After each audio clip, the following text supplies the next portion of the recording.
Seun vlog, and this is not a travel vlog. Obviously today I'm going to be telling you guys a story. So before I started vlogging, I used to own a blog where I would write about stuff that happens in my life, my friends' life, my family members' life, basically things that I felt the readers could relate with, and they would comment. People with similar experiences would comment in the comment section, but then I got lazy and I stopped updating the blog. But then now I realized I can do the same thing on the vlog here, and I do not have to sit down for long hours typing and spell checking and all of that. So basically I'm introducing Storytime. Alright, so today I'm going to be telling you guys about that one time I almost got kidnapped in Lagos. Yep, so this happened during my NYSC year. That was in August 2015. I served in Lagos. NYSC is National Youth Service Corps, by the way. It's this 1 year of service that we as Nigerians have to do. Every Nigerian graduate after university or college, you have to do it. Even if you did not school in the country, you have to come do it. That's if you intend to work in the country anyways. But then it's just best to just do it, because you might think, oh, I'm going to work in the UK, I'm going to work in the US, but you don't know where life is going to throw you. So just do it and have the certificate. So anyways, during NYSC, you have to belong to a CDS group, which is Community Development Service, and every CDS group meets once in a week. So I was in Servicom and Gender. Yes, that's Servicom. No, that's Service to the Community and Gender Inequality. So we do meet every Wednesday, and my local government was Ikeja too, which is at Allen Ikeja, and I always go through Ikeja under bridge. Normally I would take a keke napep from Ikeja under bridge to Allen, but this particular day I got there and there were no napeps. The napeps that were coming were not stopping because there were LASMA people there and they were arresting them. They said that place was not a bus stop, so they were not letting them stop there.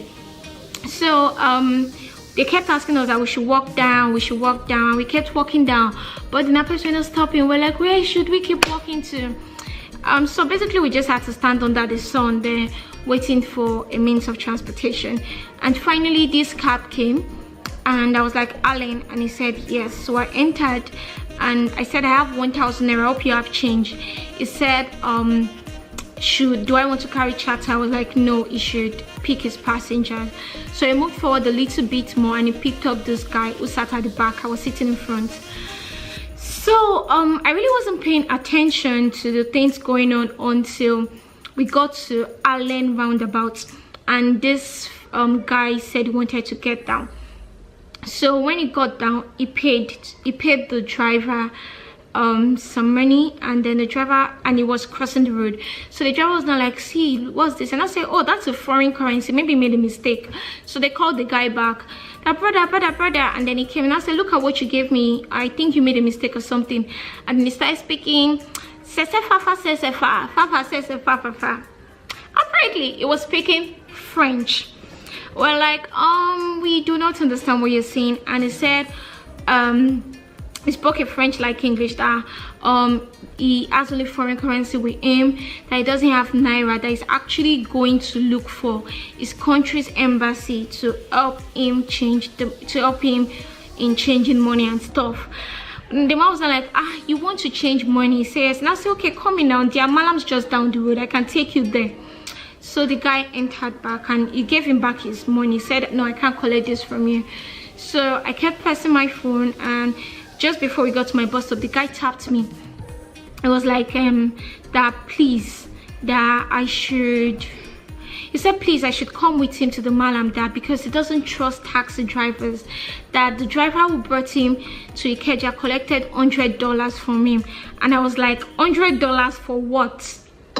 He said that that's why I should just follow him to help him count the money and stuff. Then I now asked the driver that, where is this bureaue, the change you're taking him to? He now says just down the road. And I said, okay, no problem, fine, I'll come with you. So when we now got to Toyin, the driver now parked. He went to check something in his bonnet. So it was just myself and the foreigner in the car. So he was now telling me that he actually has $10,000 in his lodge and 5,000 pounds, that if I would just please come with him, he would give me $500. Was it 1,000 or $500? He said he was going to give me one of that and give the cabman $200. I think mine was $500, the cabman was $200, and if we just please come with him. So at this point, I actually felt, why would you be so comfortable talking about such huge amount of money with a total stranger? So I buzzed my friend Bisola to tell her what was going on, and before I even finished, she was like, let me guess, it's from a French speaking country. I said, yeah. She said, Seun, is a scam, don't listen to him. She said, there are usually two. Next thing, another one is going to come join you by the side. They will leave you in the middle, and before you know it, they will charge you. They would take your phone from you. They will have you go to the ATM and withdraw all your money. They will have you go home and take every valuable of your parents at home. That's just ignore the guy. And I said, I'm actually in a cab right now, I'm not even walking. She now said that she said, get off that vehicle now, tell him you are not helping him. So immediately, and I said, okay. Immediately, and I told the guy that I'm sorry, but I'm running late for my CDS, so I can't help you. Oh no, before this, the cabman had entered the vehicle back, and the driver had entered the vehicle back, and the foreigner told him about the money in his lodge, and if he comes with him, that he would give him $200 while I give him $500.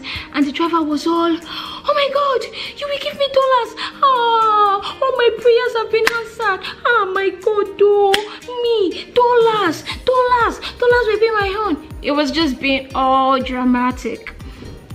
And so when my friend told me that, and I said, I'm sorry, I can't help you, that I'm running late for CDS, so I can't come with you. And I said, why, you don't want to help me? I said, I'm sorry, but I was going somewhere, I can't just abandon my whole day. And then he said, okay, that if I'm not going to help him, he's going to get off the vehicle because he's not comfortable with taxi drivers. And I said, oh well, sorry. So he got off the vehicle.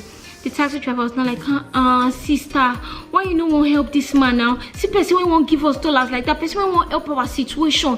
You can't talk, say, they do again. Why you behave like this now? I was not like, look at what my friend said, that these people are not real, that they're usually scammed, that she even said they are usually two, that so we shouldn't help him. She said she will not advise we help him, that so let's just let this man go. It was not like that he knows those ones, that he thinks this one is genuine, that this one is not like them, that that we should just please help him. So by this time, the foreigner was already talking to another cabman, so he asked him that he should come. So he came back, and it was not like, I thought you didn't want to help me again. The guy now said that it's what a friend said. A friend told her this, that's why she was skeptical. And I said, you were telling your friends about my money, you're telling your friends to come steal my dollars and my pounds. The guy was not like, no, that's not what happened. So I was telling my friend that okay, my friend messaged, she said she hope you've left the vehicle. And I say, look at what the cabman said, that she feels it's genuine. And all she now said, Seun, they are usually two. If there is no second person, the cabman is the second person. Get off that vehicle now. My heart stopped. I was like, oh god. I was like, okay. I said, okay, I'm sorry, but I can't help you guys. I want to get off the vehicle now. They said, what happened? I said, nothing. I just want to get off the vehicle now. My friend said something. She was like, Seun, that new phone you just bought, because I just bought a new phone then. She said, that new phone you just bought, they will collect it from you. That was what made my head put. I was like, I need to get off this vehicle now. So they stopped the vehicle at that road leading to Obakra, and then I got off, and both of them zoomed off together. This is the guy that said he cannot be alone with a taxi driver. And prior to this, when the guy got off the vehicle, I was telling the cabman what my friend said, and she said, and he was like, he thinks we should help him. And I said, okay, if you want to help him, give me your number so I can call you later in the day to make sure you are all right. And I said he doesn't know his number offhand, so I told him to give me his phone. I typed my number in, and I said, okay, flash me so I would have your number. Till tomorrow, I did not get that flash. She kept saying, I'm dialing it. That call never came in. And later that day, I was supposed to meet up with my friends after CDS. So when we're now going home, I was now telling Mary, my other friend, about it. And she was like, wait, are you actually just talking of how they could have taken your phone or taken your all the money in your bank account and stuff? Are you not thinking of the fact that these people could have kidnapped you? They could have used you for ritual. They could have, anything could have happened. You were in the vehicle with them. They could have taken you. Like, anything could have happened. And then later that day, I was also talking to my friend. I met him in NYC camp. He was a foreign student, so he has lived most of his life in the UK. His own thinking was more of that you realize that they could have injected you from behind, or they could have had the drugged cloth and put it over your nose. It was when my friends were now saying all this, I now actually realized how serious the situation was, like how bad things could have gotten. Because initially I was just thinking, oh, my phone, that was all I was just saying, that this I would have lost my phone. No, I wasn't thinking like the million other things that could have actually happened when I was in the vehicle with these people.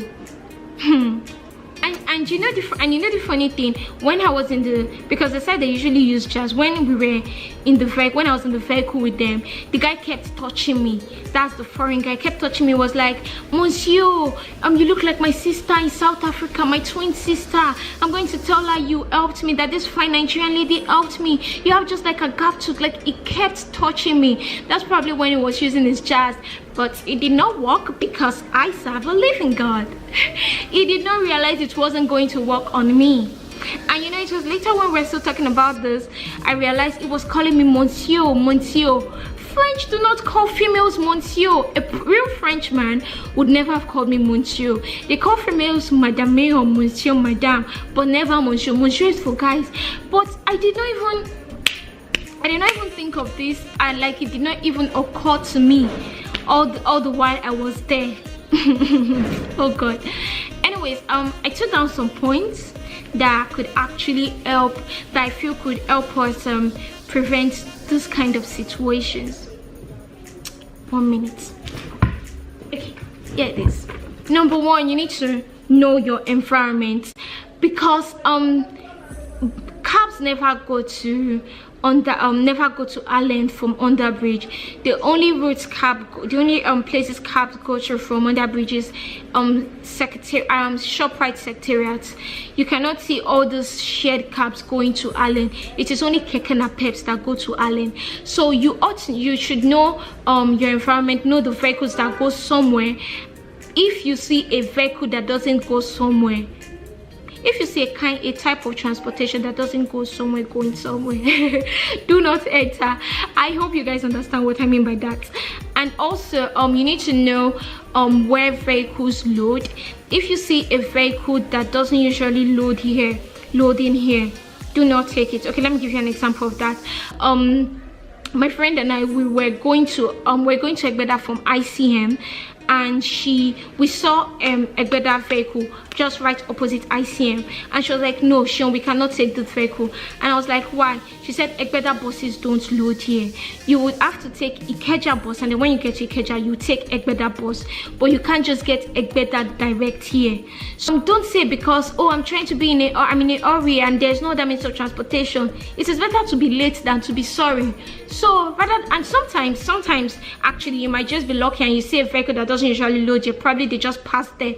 But to avoid stories that touch, it's best you just avoid situations like that. Secondly, have that one friend on speed dial. Even though I was feeling like the whole situation was wrong, honestly, it was Bisola who convinced me to get off that vehicle.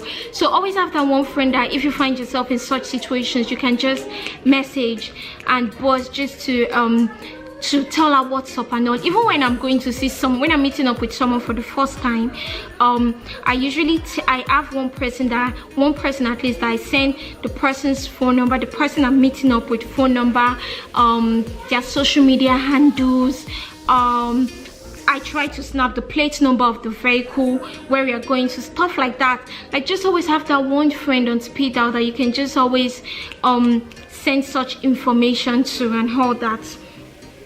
Totally the grace of God, the grace of Almighty God, the grace of Almighty Allah, the grace of Almighty anything that you serve. Because honestly, there have been people who follow all these precautions, but they still end up in the hands of those wicked people. So you can't be overly careful, but it is just the grace of God. Because honestly, it was the grace of God that brought me out of that vehicle. I was already in it with them. Anything could have happened, but it was the grace of God.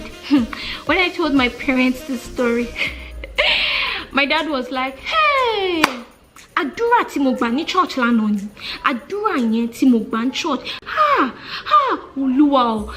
Funny enough, when I was telling him, I was in another cab. I was like, níbo ló wà ń sìn? I was like, I'm in a cab. I was like, oh, she want a cab. I was like, but I can't.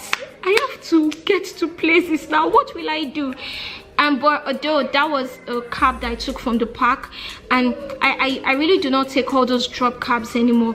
If it's not a cab from a park in that situation, even most times I just Uber these days. But that wasn't even a Uber situation, so okay. And when I also told my mom, oh God, you needed to have seen my mom's drop. You know, African parents now. Anyway, so yeah, that's the end of my story. That's the end of my testimony. I do hope you learned something from it. If you have had similar experiences, do share in the comment section. You might just be helping someone with your story. And also share this video with your friends and your family, because honestly, about 3 weeks ago, I told my sister's best friend this story, and the following week she came. I was like, Seun, I ain't had one chance. I was like, what? And when she started telling me the story, she said that basically when she was just in there, although she was feeling uneasy, like something was wrong, but she just remembered my story. It was really my story that made her realize that, okay, something is really wrong. So you really don't know, just share the stories. It would make people more alert. And yeah, if this is the first time you're seeing my face, I'm a travel vlogger. I go to places and I take footages and make them into cool travel movies. Well, I think they are cool. A lot of people tell me they are cool, so you need to watch it so you can tell me if they are cool too. So do check out videos from our previous destinations, and subscribe for more videos. This is the first time I'm trying this storytelling thing, so let me know if you enjoy it, if you would like more storytelling. I have so many stories I would want to share with you guys, so you guys let me know what you think in the comment section below, and give this video a thumbs up, subscribe, and yeah, that's it. I'll see you guys in our next video. Bye-bye. I'm on my grind. Every night I flex, they impressed when I'm pulling up. Phantom every time. Met her once at the club, she was wasted trying to give it up. Give it up, give it up. When it's over, she say, baby, hit my line, we could live it up. I ain't gonna lie. Way she drop it and she twist it, make a nigga wanna do his stuff.